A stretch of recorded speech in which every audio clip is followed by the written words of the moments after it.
This video is a compilation of shorts I made about drawing my card game, Fearless Fighters. I hope y'all enjoy. Drawing star characters for my card game. First up was Solar. This one was really simple. Next up was Solar. I just drew some buildings and some clouds. It was pretty simple too. For Stellar, I drew him striking the window on a building and it getting set on fire. And finally, for Super Stellar, I added his heat rays and some storm clouds in the background, and that was it. Drawing more characters for my card game. First up was Pal. He was really simple. For Pro Pal, I added a plane in the background, drew some clouds. Then for Peller, I thought it'd be cool to add a storm cloud and a building behind it, and him shooting a fireball. And I also kind of reused this idea for Super Peller. Here I drew giant storm cloud and him shooting at a plane. And that was it for these flying box guys. Drawing star characters for my card game. First up was this guy, and I pretty much just drew a solar system in the background. Next was Novus. It was a pretty basic drawing. Then next for Orbistar, I pretty much just drew the same sky background as before. And for Super Orbistar, I drew him and some asteroids and some extra planets in the background. And these guys were done. Let's draw the shark characters for my card game. First I did Bite. That was pretty simple. For Chompy, I drew some seaweed in the background. I also redrew him because the first one was ugly. For Chompster, I drew a background with some hills, and I drew 3 fish that he's going after. And of course, after that, we got Super Chompster. I tried something pretty hard to pull off, him sticking out the ocean, but I got it. Drawing some more characters for my card game. First up is Magi. It looked kind of weird, but it was alright. Next up is Wrecking. I just drew an orange building behind him, some trees, and him driving by. And that was it. Next up for Jellish, I decided to draw him on the beach because he is a jellyfish after all, so this is how it ended up. And lastly, I drew Strike, a really simple cloud character. He took pretty quick to make.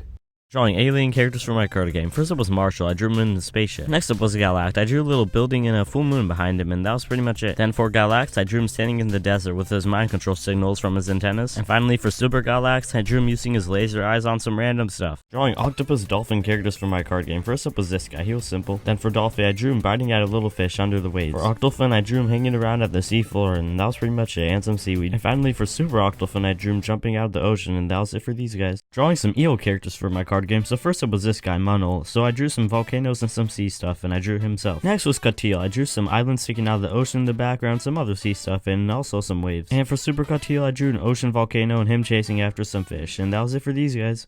Drawing dragon characters for my card game. First up was this guy. I just drew him in like a snowy landscape. Then next up for Rageous, I gave him some small wings and drew like a restaurant city in the background. For the next level, he can fly now, and I drew him in the sky flying and then some plane thingy in the background. And finally for Super Fyro, I drew him breathing some fire and drew some planes and a building and some other stuff in the back. Drawing mole characters for my card game. First up for this guy, I drew him in a construction area. Then for Dixel, I drew him sitting in a hole underground because that's what moles do, right? Then for Cropstar, I drew him popping out of a hole in like a mole park area. And then for Super Cropstar, I drew him jumping out of a hole, and this is probably one of the worst cards I've ever drawn. Drawing spiky characters for my card game. First up was Grimal. I drew him in a nighttime forest next to a little fire. Then for Grimmel, I decided to draw him like a swampy area with a river and some extra details in the background. I tried some pretty interesting things for these characters. For Spikus here, I drew him in a tornado storm. And finally for Super Spikus, I drew him jumping over a river that had some sticks out of it, and that was it for these guys. Drawing ghost characters for my card game. First up for this guy, I just drew him in a graveyard, pretty simple. Then for Spears, I drew him in a dark forest, and that one did not take long to draw. Then for Skulton, I did another graveyard one and drew him popping out of one of the graves, pretty much. And for Super Skulton, I drew him with his ghost army in a dark forest, and that was it for all of these guys. Drawing cage characters for my card game. First up for this guy, I drew him in a pretty basic room. Next up for Cradle, I drew him in some kind of, I don't know, like big hallway thing. Next up for Trap Edge, I drew him in like a farm area with some windmills in the background and some other stuff. And next up for Super Trap Edge, I drew him in a city with a storm vibe, and that was it for these guys. Drawing Ice Cube characters for my card game. First up for this guy, I just drew him in front of a cold house. And for Freezy, I drew him sliding across the ground because it's one of his abilities in front of some mountains. And for Frocube, I also drew him in front of a mountain, and why not add a car in the background? And yeah, for Super Frocube, I had no other idea, so I also drew him in front of a mountain. That was it for these guys. Drawing Snowman characters for my card game. First up, I drew this guy who's just named Snow. Then for this guy, Frost, I drew him in front of a forest and some house and added some other things. Then for Blizzard, I drew him in front of some mountains and added a pretty cozy looking igloo in the background. And for Blizzard, I drew him in a snowstorm, throwing a big snowball, and that was it for these guys. Drawing alligator dragon characters for my card game. First up was Nader, and then next up was Drader. I drew him climbing a tree, and he has like some very small wings. Then for the next one, Dragonator, now he can fly, so I just drew him flying. Then for Super Dragonator, I drew him breathing some fire and flying in a storm, and that was it for these alligator dragons. Drawing Ant Mantis characters for my card game. First up was Antis. I just drew him around some rocks and trees. Then for Mantinch, I went for the idea of drawing him in an exhibit. Then for Mantible, he's a pretty big guy, so I drew him next to some trees to show the comparison. And now we got Super Mantible. This card took me the longest to draw out of any Fearless Fighters card, and I guess it was mostly about him attacking a city, and that was it for these guys. Drawing snake characters for my card game. First up for this guy, I just drew him in front of some trees in a sunset. Then for Subra, I just kind of drew my backyard and just drew him next next to the pool. Then for Cobra, I had no idea, so I just drew him on a boat in the middle of the ocean at nighttime. And for Super Cobra, I just drew him standing on top of a mountain, swinging around some snakes, and that was it for these guys. Drawing dinosaur characters for my card game. First up for this guy, I just drew some bushes with berries in the background. Then for Tino, I drew him hanging out in a nest with some eggs in it. Then for Tyrannosaur, I just drew him in a forest carrying a log with his tail, and that was pretty much it. And for Super Tyrannosaur, since he's super big, I drew him next to a mountain, and that was it for these guys. Drawing cricket characters for my card game. First up for this guy, I just drew him around some flowers. Then for Cricket, I just drew him flying around with some extra buildings in the background. Then for Cricket, I drew it pretty similar, except he was around a plane and some extra clouds. And for Super Cricket, I was out of ideas, so I just drew this again. That was it for these guys. Drawing spider characters for my card game. First up for this guy, I just drew some hills and some extra stuff in the background. Then for Spider, I drew him biting a tree in front of a normal house. Then for Spidisect, I drew him attacking a car on some like train track thingy like that. And Super Spidisect is very big, so I drew him breaking a mountain in a big train car, and that was it for these guys. Drawing platypus characters for my card game. First up, I just simply drew this guy in a river. Then Spurtus was also really simple. I just drew him swimming around in a river and some rocks. Then for Spursing, I drew him standing on some rocks and some hill and some signs in the background. And Super Spursing, I drew him jumping across this river and a hill with some trees in the background, and that was it for these platypuses. Drawing more characters for my card game. So for these 4 characters, I came up with a really weird idea. I kind of drew them like Cyclops boy mermaids. Yeah, it's like one of my weirdest ideas. So since I drew the other ones in the ocean, I decided to draw Cyclops in an aquarium because I thought that would be pretty interesting. This is how it was. And finally, for Super Cyclops, I drew him next to this like broken submarine thing, and that was it for these 4 characters. Now I'm gonna draw electric eel characters for my card game. So Lily was just a simple drawing of him in the ocean. Then Electro, I put him like under this rock thing in the ocean. Since Electric is quite a bit more powerful, I drew the lightning jolts around him and some rocks in the ocean. And for Super Electric, I drew a close-up of him shocking a fish, and that was it for these guys. If you're seeing this, that means you made it to the end of the video, so thank you a lot. That helps me out a ton. And what videos y'all want to see next? Should I keep making these shorts? Let me know in the comments. See ya next time.